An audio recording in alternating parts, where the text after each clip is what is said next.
fils de ce peuple et de ce pays.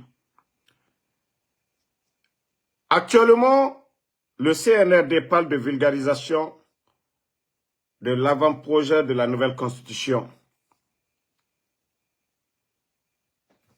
Les partis politiques ne sont pas associés. La société civile n'est pas associée.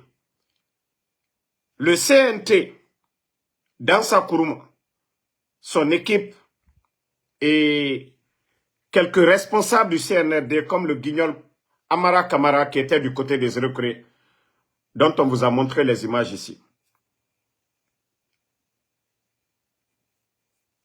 Il faut que le peuple soit déterminé, qu'on ne baisse pas les bras. Je vais vous faire écouter quelques audios de nos jeunes leaders sur RFI, parce que le CNRD, ils sont allergiques aux critiques. Écoutons ces audios et après nous allons commenter. Voilà. Évidemment, position. Il y a des auditeurs qui s'impatientent, qui lèvent la main et surtout qui souhaitent aborder un sujet Écoutez, dont tout le monde parle depuis quelques jours. C'est l'avant-projet de constitution. Alpha Ousmane, où êtes-vous? C'est vous, allez-y, soyez le bienvenu. Bonjour Alpha Ousmane. Bonsoir tout le monde. Concernant la vulgarisation de l'avant-projet de la nouvelle constitution, moi je vois donc beaucoup de ratés. Non seulement l'État guinéen devrait associer les membres de la société civile et les acteurs politiques, mais c'est seuls les membres du CNT et certains membres du CNRD qui sont sur le terrain. Moi, d'abord, je suis tellement inquiet concernant d'abord quand on parle de la vulgarisation de l'avant-projet de la nouvelle constitution et sans parler du recensement de la population et de l'habitat, parce qu'on ne peut pas partir en élection, donc sans parler d'abord du recensement. Il nous avait dit et sur ce point, vous avez raison, c'est vrai que le Premier ministre sur RFI a dit on ne pourra pas organiser un référendum constitutionnel tant qu'il n'y aura pas un nouveau fichier électoral, et ce fichier n'est possible que s'il y a un nouveau recensement de la population. Merci. Il nous avait promis que cette année, il allait organiser non seulement le référendum, mais on est à quelques microns du fin de cette année, mais jusqu'à présent, rien n'est vu sur le terrain pour le recensement de la population. Alors, Alpha Ousmane, j'entends votre colère, je ne sais pas qui souhaite la parole. Alouba, il y a cette campagne qui est menée sur le terrain. Est-ce que vous faites partie de ceux qui disent, mais cette campagne, c'est juste pour promouvoir, c'est juste pour justifier la possible, je dis bien possible, candidature du général Mamadi Doumbouya? Absolument. Moi, je viens de l'intérieur du pays, je suis rentré vendredi à Conakry. Lorsque vous allez dans les villes, ce qui se passe, les missions viennent de Conakry, on met la pression sur les fonctionnaires locaux, on les réunit quelque part, on fait prendre des images de propagande, on sort des enfants de l'école primaire, on met la pression sur les enseignants, les directeurs, on va dans les marchés, on menace les gens qui ont des étagères, on leur dit que si vous ne venez pas, on va vous retirer votre espace. C'est ce que les populations guinéennes vivent au quotidien. On organise une propagande, on prend des images, on dit qu'on est venu vulgariser une constitution. Et derrière l'idée c'est quoi? C'est de promouvoir de façon déguisée une possible candidature du général Doumbouya. Mais là, le piège, il se situe à quel niveau? Nous avons freiné les velléités de candidature du capitaine Moussa Dadis Camara, qui aujourd'hui est en prison par le fait d'avoir voulu confisquer le pouvoir, et le 28 septembre a été organisé en cela. Le général Mamadi Doumbouya n'est pas plus guinéen que capitaine Dadis Camara. Ce qu'on n'a pas accepté pour lui, et Baouri faisait partie. Il était le président du comité d'organisation. Et j'espère qu'il sera le président du comité d'organisation contre la candidature du général. Eh bien, on verra ça, mais on parlera de cette éventualité dans un instant. Mais d'abord, je voudrais qu'on écoute Saïkou Omar Baldé, justement, sur cette campagne de vulgarisation qui est en cours pour expliquer aux Guinéens le contenu 40 jours. de la future constitution. Justement, je pense qu'il faut aussi saluer l'effort du CNT dans le processus d'élaboration de cet avant-projet de constitution. Nous-mêmes, on n'écoute même pas les guignols. Voilà. Écoutons l'autre. Il y a eu de nombreuses réactions. Voilà. Écoute, partagez. Des États-Unis, de l'Union européenne, de la France, du Royaume-Uni, sans parler évidemment de très nombreuses organisations de défense des droits humains à travers le continent africain et même à l'étranger. On continue à parler de cette transition militaire qui s'éternise pour certains d'entre vous dans la salle. Bonjour Mohamed. Oui, bonjour. Soyez le bienvenu Mohamed. Vous souhaitez nous parler des manifestations qui sont tout simplement interdites? Oui, tout d'abord, permettez-moi de dire bonjour à Dr Ibrahim Kassouri Fofana et ses co-détenus qui sont en prison depuis 31 mois et 12 jours. Et jusqu'ici aussi, on n'a pas de procès. Maintenant, je vais m'adresser à M. Baldé, puisque c'est lui qui représente le Premier ministre. Moi, personnellement, dans le rétroviseur de ma mémoire, je vois deux Baouri. Un Baouri qui s'est battu. Baouri étant le Premier ministre. Le Premier ministre, bien sûr. Un Baouri qui s'est battu comme un bon milieu de terrain pour la liberté de manifestation, pour la liberté d'expression, quand il était dans l'opposition. On l'a vu. Et ce même Baouri, Premier ministre, s'oppose à ce droit, empêche les opposants de s'exprimer, empêche les médias de parler. Lequel des Baouri devons-nous retenir? Alors, merci, M. Baldé. Parlons des manifestations.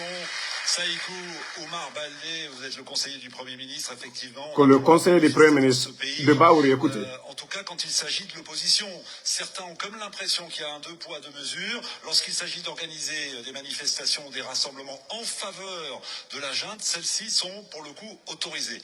Alors expliquez-nous. Alors, moi je voudrais que vous voyez cette décision comme une décision d'un État en tant qu'entreprise politique de caractère institutionnel dont la direction administrative revendique l'application du monopole de la contrainte légitime. C'est compliqué. La bonne question que je voudrais que vous preniez, c'est quoi? D'ailleurs, le journaliste même dit c'est compliqué, c'est qu'il dit, un idiot comme ça. Il ne faut pas oublier qu'on est en période de transition. Situation exceptionnelle. Donc, et c'est ça l'argument des intellectuels malhonnêtes. Situation exceptionnelle. C'est-à-dire tout est permis. Lorsque des imbéciles s'asseyent, on est en train de tuer des gens. Oui, situation exceptionnelle. Transition. Qui les a demandés? Monsieur Bagdé, qui les a mandatés? Pourquoi Baouri a refusé de venir? Et toi, tu vas te flanquer. Oui, situation exceptionnelle. Qui a mandaté le CNRD? Qui les a dit de venir? Ils avaient quelle compétence? Doumbouya a étudié quoi? Doumbouya a quelle expérience? Amara, les tocards qui sont autour de Doumbouya, ils ont quel savoir-faire? Et à chaque fois, les gens parlent, ils n'ont pas d'argument. Baouri savait que face à Aliouba, face à tous ces gens-là, il n'avait pas d'argument. C'est pourquoi on lui a dit de ne pas aller. Et voici un guignol qui est là. Situation exceptionnelle. Transition. Des gens qui parlent sans rien dire. Que non, situation exceptionnelle. Regardez-moi des guignols comme ça. En tout cas, bravo à ces jeunes leaders, vraiment, qui ont lavé le représentant de Baouri. Vous l'avez écouté. Des bons à rien. Vous pensez que les gens vont la jeunesse guinéenne va se laisser faire cette fois-ci? Wallah, vous avez tapé poteau. Sachez que ça ne marchera pas.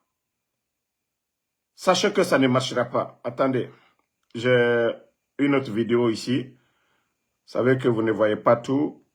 Je vais vous faire écouter. Ok.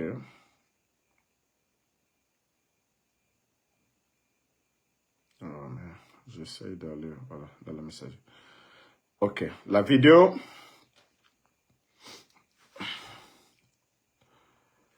Non, désolé, c'est par accident, quoi. C'est par accident. Je suis en live.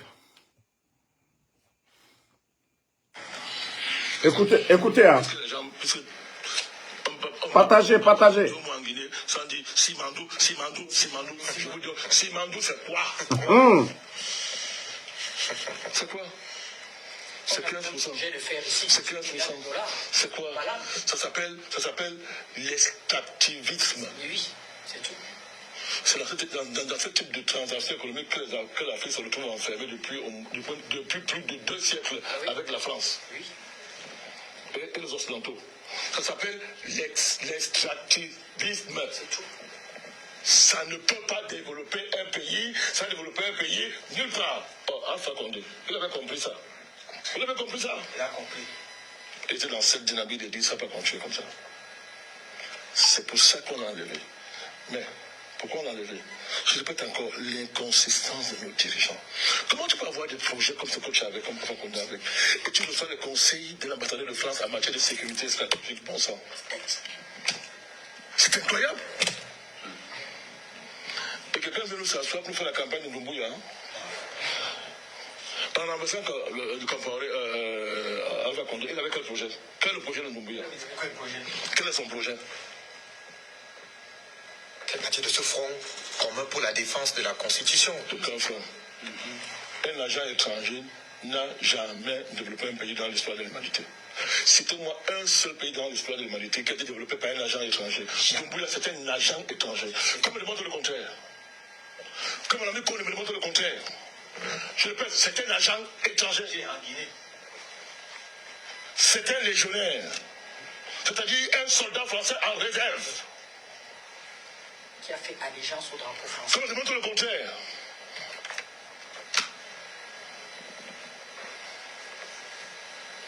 Il faut arrêter ça. Vous le mentez. Les gens regardent l'Afrique, on vous regarde dans le monde. Dans le monde, vous regardez. Simandou. Depuis que le budget national, on a développé un pays dans le monde. Vous vous rappelez quand on lançait le pape au Cameroun? Quand Déby, le président camerounais a inauguré le pipeline, vous savez ce qu'on disait? C'est ça. Il faut faire attention. Nous disons qu'il faut développer nos pays, nous avons les matières premières, nous avons la ressource, on veut des plans de développement, nous ne voulons pas les plans de croissance. On veut des plans de développement. Comment tu vas développer un pays quand tu ne comprends pas pourquoi Sékou Touré a dit non à la France en 1958? Oui. Moi, je veux savoir, quand on nous dit, si Sékou Touré s'est trompé, quand on nous dit que les Guinéens le connaissent, qu'il s'est trompé, nous voulons plus ça, qu'ils le disent. Oui. Il ne s'est pas trompé. Et le destin de la Guinée est inscrit dans le nom de Sékou Touré en 1958. Personne ne va... Vous voulez donner une autre trajectoire à ce pays, vous perdez votre temps. C'est tout. Et les Français le savent si bien, les Occidentaux le savent si bien. Comme ils ont puni Haïti, jusqu'aujourd'hui, pour faire payer Haïti d'avoir organisé la première révolution portée par les esclaves, qui a humilié l'Occident contemporain, on a décidé, on a juré qu'on va faire payer à Sékou Touré pour tuer ce qu'il a dit, le patriotisme, le panafricanisme. On va le faire payer. Si les gens ne le savent pas, ce sont les élémentaux de base de la géopolitique mondiale occidentale. C'est ça. Alors je sais, depuis là il fait des tournées dans le pays, il va rencontrer les veuves, il va rencontrer les femmes, c'est pas ça qu'on lui demande. C'est ça, c'est la faille. C'est pas ça qu'on lui demande. Et à ce jour-là, les gens qui t'ont mis là vont couper ta tête. Tu ne connais pas les Français. Tu ne connais pas les Français. D'ailleurs, il est dans la phobie du coup d'État maintenant, parce que même au niveau aujourd'hui des forces guinéennes, ça ne va pas au point de se barricader avec